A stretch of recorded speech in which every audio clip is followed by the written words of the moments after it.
আসসালামু আলাইকুম। বাংলা সংবাদে সবাইকে স্বাগত জানাচ্ছি। আমি চিন্তিয়া হক। শুরুতেই সংবাদ শিরোনাম। সময় মতো নির্বাচন দিন, সবাই সেলুট জানাবে বললেন গয়েশ্বর।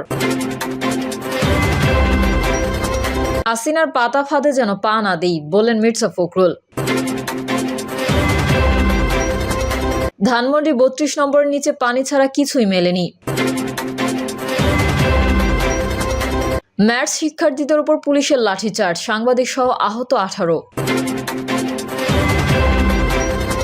এবং সর্বশেষ জানাবো, দিন দুপুরে পুলিশের সামনে ডাকাতি, ১৫ লাখ টাকা লুট। এতক্ষণ শুনছিলেন সংবাদ শিরোনাম, এবারে বিস্তারিত। সময় মতো নির্বাচন দিন, সবাই সেলুট জানাবে বললেন গয়েশ্বর। বিএনপির স্থায়ী কমিটির সদস্য গয়েশ্বর চন্দ্র রায় বলেছেন, এখন কোনো কাল বিলম্ব না করে সময় মতো যৌক্তিক টাইমে নির্বাচন দিন, সবাই সেলুট জানাবে। অন্তর্বর্তী সরকারের সংস্কারের পেছনে অন্য কোনো উদ্দেশ্য আছে কিনা তা দেখা প্রয়োজন বলে মন্তব্য করেন তিনি। গয়েশ্বর বলেন, জনগণ অদৃশ্য শক্তির বিরুদ্ধে লড়াই করছে, এই অদৃশ্য শক্তিকে দৃশ্যমান করতে হবে। একজন ষড়যন্ত্র করে কাপড় নিয়ে দেশ ছেড়ে পালিয়েছেন। এখন যারা নির্বাচন নিয়ে ষড়যন্ত্র করছেন তারা আগামীতে কাপড় পরেও পালানোর পথ পাবেন না।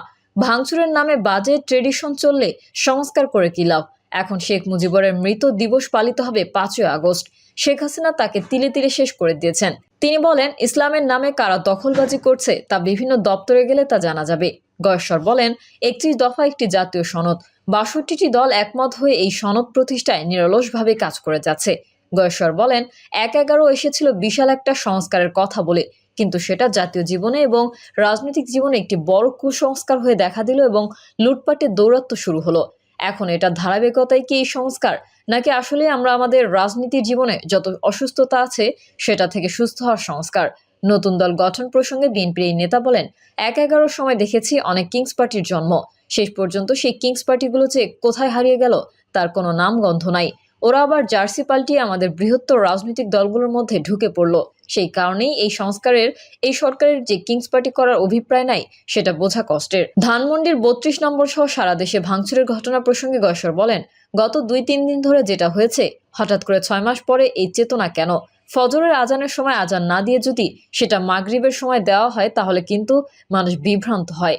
যদি ৬ থেকে ৭ তারিখ বা এক সপ্তাহের মধ্যে ৩২ নম্বরের বাড়িটি ভেঙে ফেলতো তখন কিন্তু জনগণ ওইটা নিয়ে প্রশ্ন তুলতো না। জনগণ প্রশ্ন তুলেছে এই কারণে যে দীর্ঘ বিরতির পর কেন এই ঘটনা, দীর্ঘ বিরতির পর কেন বিভিন্ন সাবেক মন্ত্রীদের বাড়িতে আক্রমণ। বিএনপির স্থায়ী কমিটির এই সদস্য বলেন, আমরা ন্যায় বিচারের জন্য লড়াই করছি, আমরা শেখ হাসিনাকে দেশে ফিরিয়ে আনতে চাই, বিচারের আওতায় আনতে চাই। এটা চলমান প্রক্রিয়া, থাকবে আইনের দৃষ্টিতে, বিচারের দৃষ্টিতে। কিন্তু যতক্ষণ পর্যন্ত হাসিনাকে আনতে না পারবো ততক্ষণ পর্যন্ত নির্বাচন করব না, তা তো হয় না। হাসিনার পাতা ফাঁদে যেন পা না দেই বললেন মির্জা ফখরুল। বিএনপির মহাসচিব মির্জা ফখরুল ইসলাম আলমগীর বলেছেন, বাংলাদেশের ছাত্র জনতা ফ্যাসিস্ট হাসিনা সরকারের উৎখাতের মধ্যে দিয়ে অভ্যুত্থান সফলতা অর্জন করেছে, কিন্তু আজকে দুর্ভাগ্যজনকভাবে আমরা যেন হাসিনার পাতা ফাঁদে পা না দেই। আজকে দেশের স্থিতিশীলতা বিনষ্ট হচ্ছে, অস্থিরতা সৃষ্টি হচ্ছে। এই জন্য সম্পূর্ণভাবে হাসিনার যে ফ্যাসিস্ট রেজিম ছিল সেই রেজিম তার জন্য দায়ী।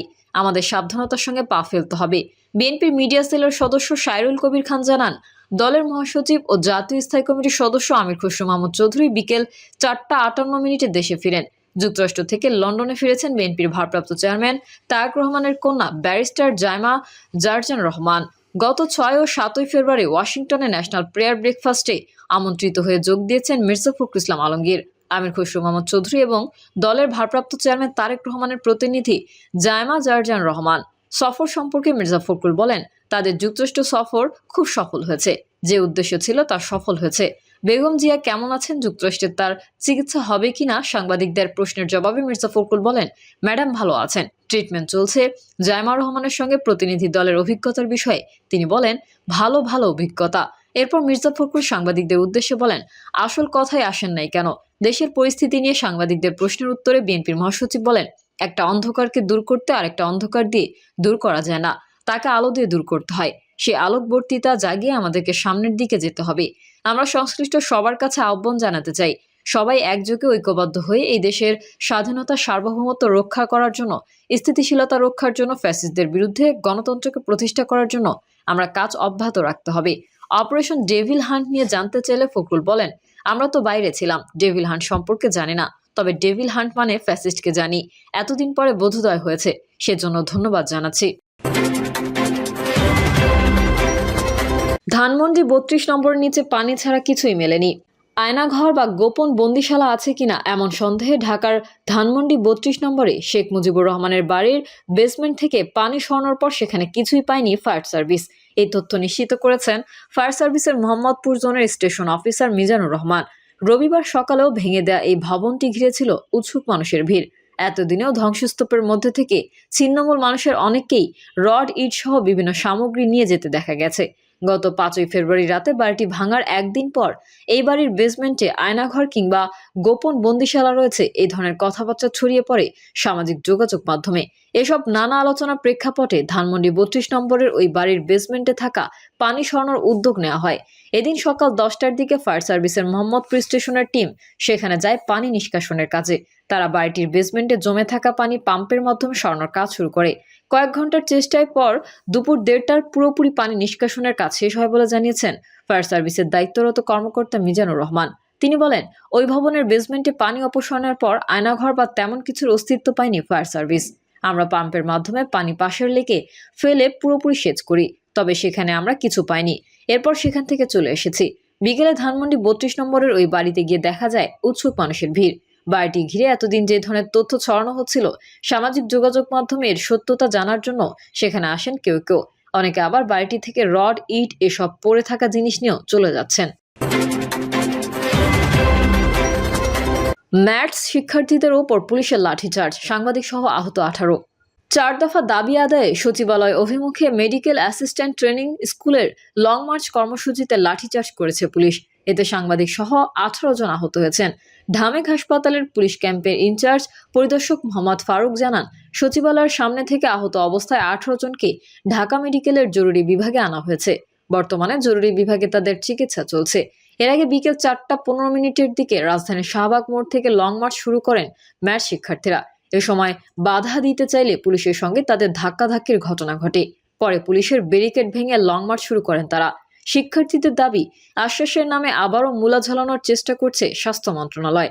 আমরা আজই ম্যাথস বৈষম্যের সুরাহা চাই, আর রাজপথে এসে আন্দোলন করতে চাই না। স্বাস্থ্য মন্ত্রণালয় বৈঠকের পরেও কেন সচিবালয়ের দিকে যাচ্ছেন জানতে চাইলে শরীফুল ইসলাম নামক এক শিক্ষার্থী বলেন, আমাদের শাহবাগে বসিয়ে রেখে মন্ত্রণালয় বৈঠক করলে হবে না, আমাদের নিয়ে বৈঠক করতে হবে। সবার সামনে স্বাস্থ্য উপদেষ্টা দাবি মানার ঘোষণা দিলেই আমরা ঘরে ফিরে যাব। দিনে দুপুরে পুলিশের সামনে ডাকাতি, ১৫ লাখ টাকা লুট। কুড়িগ্রামের চিলমারিতে ব্রহ্মপুত্র নদে দিন দুপুরে ডাকাতির ঘটনা ঘটেছে। এই ঘটনায় আমিনুল ইসলাম নামের এক যাত্রী আহত হয়েছেন। তিনি রৌমারীর কোমরভাঙ্গি এলাকার বাসিন্দা। প্রত্যক্ষদর্শী ও স্থানীয় সূত্রে জানা গেছে, দুপুর ১টার দিকে চিলমারির জোড়াগাছ বাজার থেকে একটি নৌকায় করে কয়েকজন গরু ব্যবসায়ী রৌমারীর দিকে যাচ্ছিলেন। একই সময় রৌমারীর কোদালকাটি ও পাখিউড়া থেকে দুটি নৌকা চিলমারির দিকে আসে। নৌকা তিনটি চিলমারির কড়াই বরিশাল এলাকায় পৌঁছালে একদল ডাকাত গরু ব্যবসায়ীদের নৌকা আটকে দেয়। পরে নৌকায় থাকা কয়েকজন ব্যবসায়ীর কাছ থেকে প্রায় ১৫ লাখ টাকা ছিনতাই করে নিয়ে যায় ডাকাত দল। প্রত্যক্ষদর্শী নৌকার মাঝি মুসলিম উদ্দিন বলেন, গরু ব্যবসায়ীদের নৌকায় ডাকাতি করতে এসে আমার নৌকাতেও ডাকাতি করে। ডাকাতরা ১০ থেকে ১৫ জন ছিল। এ সময় তারা একটা ফাঁকা গুলি করেছে। এ সময় পাশে পোশাক পরা ৩ জন পুলিশ ছিল, কিন্তু তারা এগিয়ে আসেনি। কড়াই বরিশাল এলাকার বাসিন্দা আজম মিয়া জানান, গুলির শব্দ ও যাত্রীদের চিৎকারে ঘাটের কাছে থাকা স্থানীয়রা এগিয়ে আসেন। তারা নৌকা নিয়ে ধাওয়া করলে ডাকাতরা পালিয়ে যান। এ সময় ঘাটে ৩ জন পুলিশ ও তাদের একটি নৌকা দাঁড়িয়ে থাকলেও পুলিশ এগিয়ে আসেনি। চিলমারি ইউপি চেয়ারম্যান আমিনুল ইসলাম বলেন, কড়াই বরিশালে ঘাটের পাশে নৌকা ডাকাতের ঘটনা ঘটে। ঘটনাস্থলের পাশেই ৩ পুলিশ সদস্য নির্বাক দাঁড়িয়েছিলেন। প্রিয় দর্শক, এই ছিল এখনকার সর্বশেষ সংবাদ। আপডেট সংবাদ পেতে চ্যানেলটি সাবস্ক্রাইব করে বেল আইকনটি ক্লিক করুন। কমেন্টে আপনার মতামত জানিয়ে আমাদের সাথেই থাকুন। ধন্যবাদ সবাইকে। আল্লাহ হাফেজ।